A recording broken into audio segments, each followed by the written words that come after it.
Olá, meus irmãos, graça e paz a todos.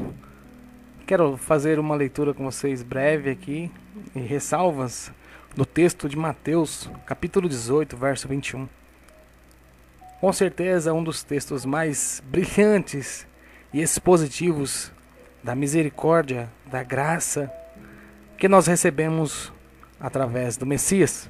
No verso 21 diz assim: Pedro aproximou-se de Jesus e perguntou: Senhor, quantas vezes deverei perdoar a meu irmão, quando ele pecar contra mim? Até 7 vezes? Jesus respondeu: Eu lhe digo, não até 7, mas 70 vezes 7. Por isso, o reino dos céus é como um rei que desejava acertar contas com seus servos. Quando começou o acerto, foi trazido à sua presença um que lhe devia uma enorme quantidade de prata. Como não tinha condições de pagar, o Senhor ordenou que ele, sua mulher, seus filhos e tudo o que ele possuía fossem vendidos para pagar a dívida. O servo prostrou-se diante dele e lhe implorou: Tem paciência comigo, eu te pagarei tudo. Vamos lá. Verso 27. O senhor daquele servo teve compaixão dele, cancelou a dívida e o deixou ir. Mas quando aquele servo saiu, entrou um de seus conservos que lhe devia 100 denários. Agarrou-o e começou a sufocá-lo, dizendo: Pague-me o que me deve. Então o seu conservo caiu de joelhos e implorou-lhe: Tenha paciência comigo, eu lhe pagarei. Mas ele não quis. Antes, saiu e mandou lançá-lo na prisão até que ele pagasse a dívida.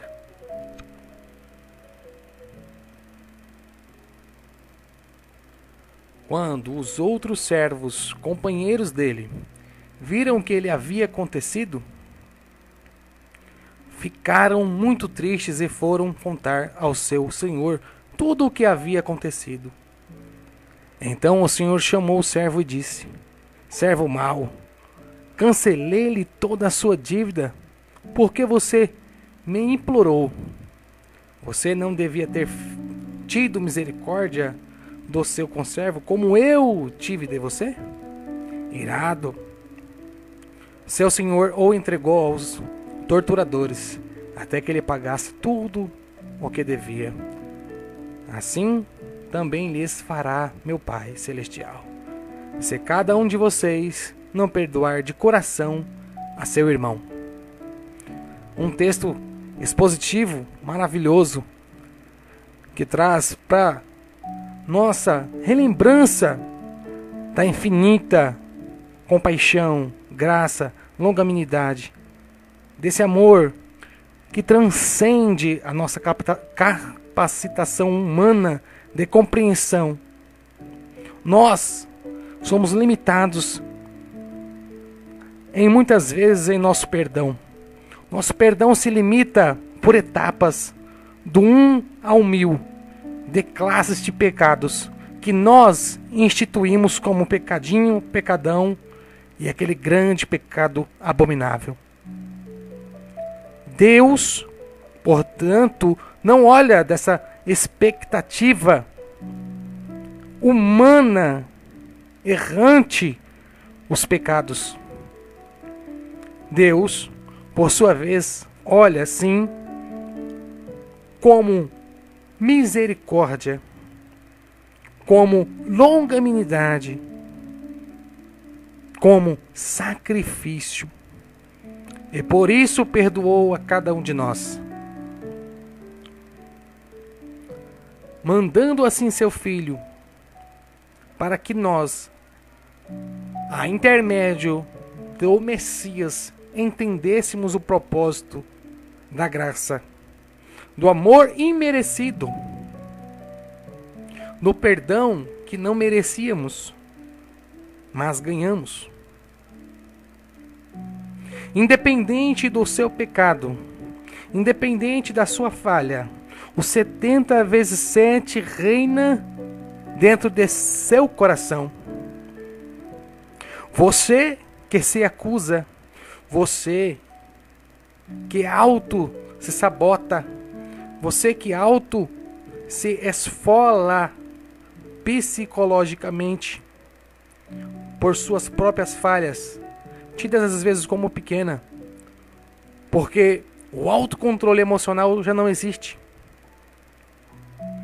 O comando da mente sobre o corpo tem que prevalecer.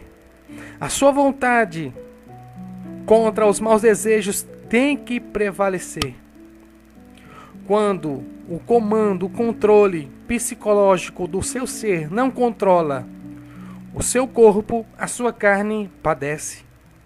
E você denota as suas fraquezas a um outro ser, conhecido como o acusador.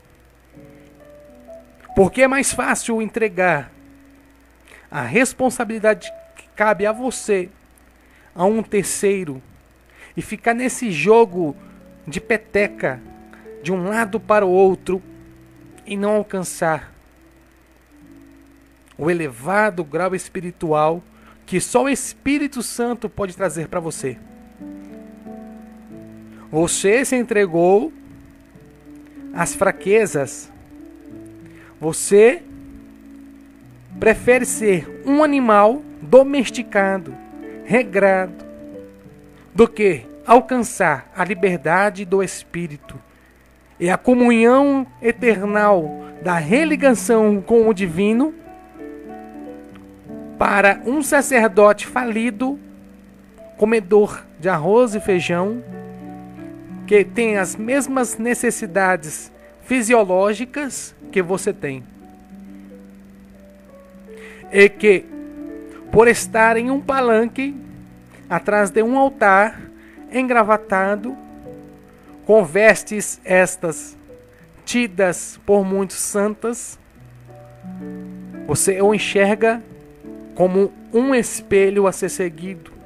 Mas no apagar das luzes, no fechar da cortina, a lona do circo é desmontada. Então entra aí a guerra espiritual de cada indivíduo no seu dia a dia. 24/48. A luta constante. Que o reino dos céus é tomado à força por cada indivíduo. É a sua luta constante consigo mesmo. No dia diário da labuta, do labor, contra as perversidades mundanas, carnais. Mas você não quer essa responsabilidade.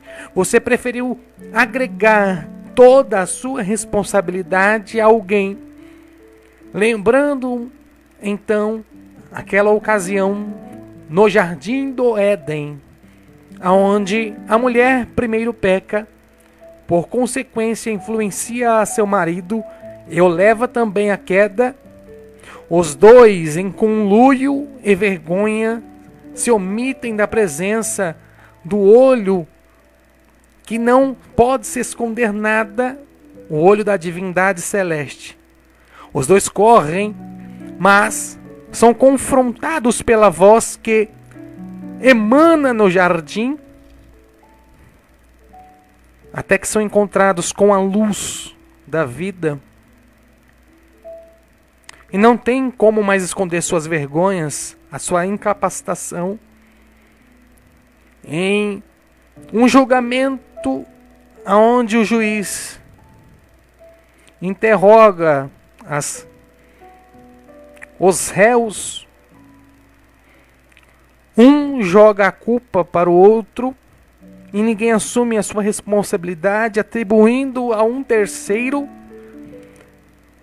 aquilo que só a eles cabia o desígnio de dizer não, de dizer não quero, dizer não posso.